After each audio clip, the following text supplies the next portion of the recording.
Good day, grade sevens. Today we'll be looking at a new unit chapter, and it will be the last one that we'll be doing for this semester.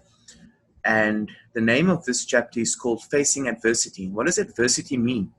It says here, and it describes to us, sometimes life can feel like an obstacle course. So sometimes life can feel difficult, but if we try hard enough, we can usually make it over the hurdles. Now, adversity are difficulties that we go through in life. So that is our essential topic for this last unit, which we'll be focusing on. And I'd like you to go down to our first read, which we'll find on page 446. And as you see at the top there, our first read is called Against the Odds. Now, against the odds means when we have to go against something that's very difficult, when something seems impossible. And yeah, our launch text, this is our launch text, it's our start of text in this unit.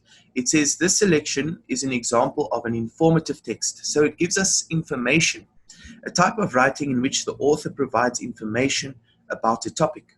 This is the type of writing you will develop in the performance-based assessments at the end of the unit.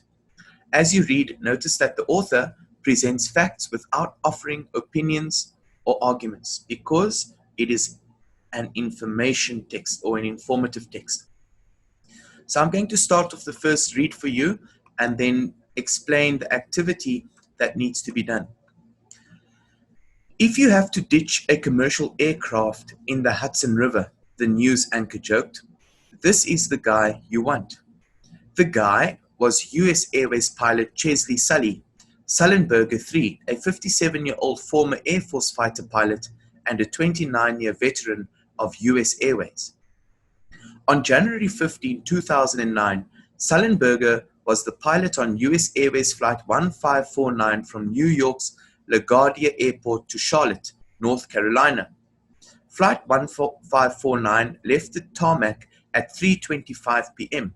Sullenberger thought he was in for an average flight, a routine, everyday trip. The flight was unremarkable for the first 90 seconds. Then something caught the eye of co-pilot Jeff Skiles. At 3,000 feet, he saw a flock of Canada geese headed toward the plane. Moments later, the geese struck the fuselage, wings, and engine. The 150 passengers felt a powerful thud against the airplane, followed by severe vibrations from the engine.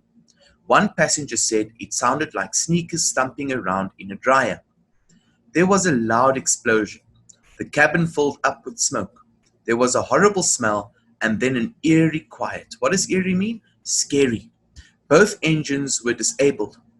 Sullenberger made a Mayday radio call to air traffic control and calmly explained the situation.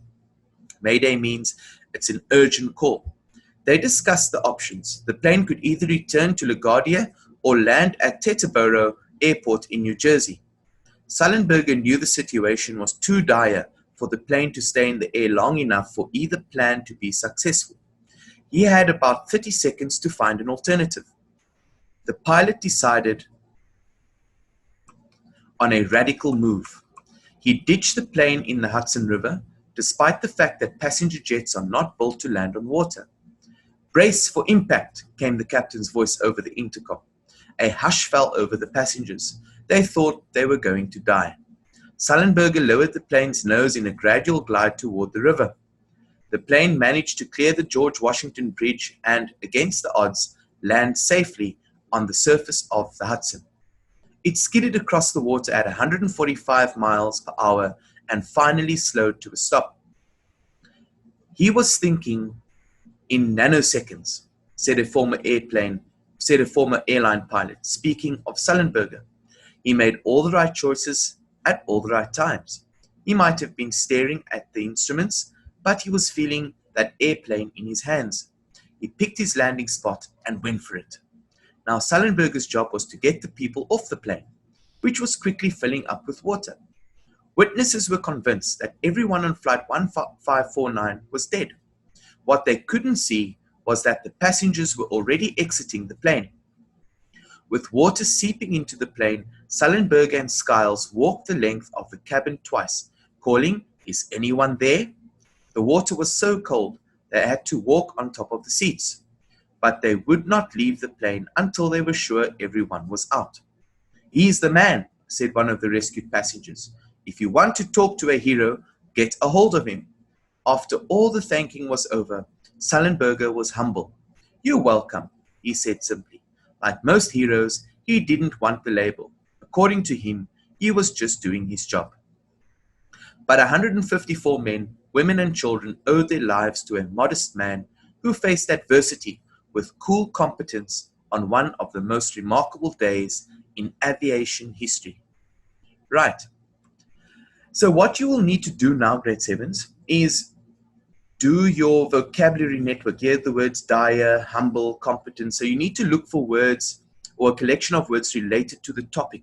Okay, and our topic is facing adversity. So any words that's got to do with facing adversity in this first read, in your launch text, you will need to brainstorm those vocabulary ideas.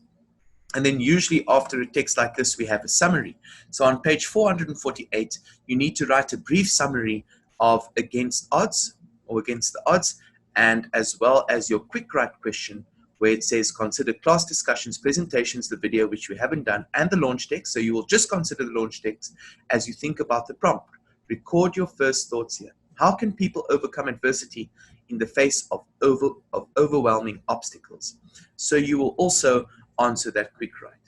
Thank you, grade 7s. That brings us to the end of this session.